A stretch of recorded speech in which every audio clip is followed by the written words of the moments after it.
তেজ সুধার হাত ধরে টানতে টানতে সুধাকে ছাদে নিয়ে আসে। এরপরেই তেজ সুধাকে বলে, এদিকে দেখুন। সুধা দেখতে পায় ঝড় বৃষ্টিতে ছাদ বাগান পুরো তছনছ হয়ে গেছে।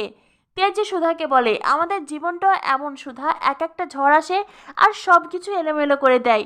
এই ভাঙ্গা টব, এই ফুলদানি, এই গাছগুলো, এগুলোর মতনই আর কোনো কিছুই জোড়া লাগানো যায় না। সুধা বলে, সব কিছুই জোড়া লাগানো যায় মিস্টার বসু মল্লিক, আমি আপনাকে এই সব কিছু আবারও ঠিক করে সেটা প্রমাণ করে দেব।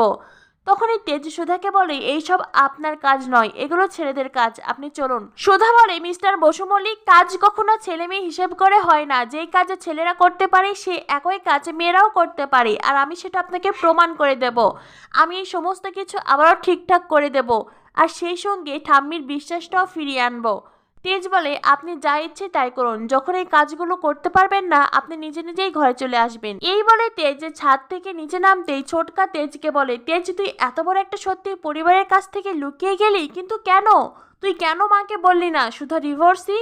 এই কথা শুনেই তেজ তো অবাক। তেজ তখন ছোটকাকে বলে, ছোটকা, এখন এখানে এই সমস্ত কথা বললে যে কেউ শুনে ফেলবে, তুমি এসো আমার সঙ্গে ঘরে এসো। ছোটকা বলে, কিন্তু সুধা। তেজ বলে, সুধা ওপারে থাকুক, তুমি এসো। এই বলে তেজ ছোটকাকে টানতে টানতে ঘরে নিয়ে যায়। এদিকে তরিতা ছাদে সুধাকে দেখে মনে মনে ভাবতে থাকে, নিশ্চয়ই দাদা ভাই দিদিভাইকে শাস্তি দিয়েছে।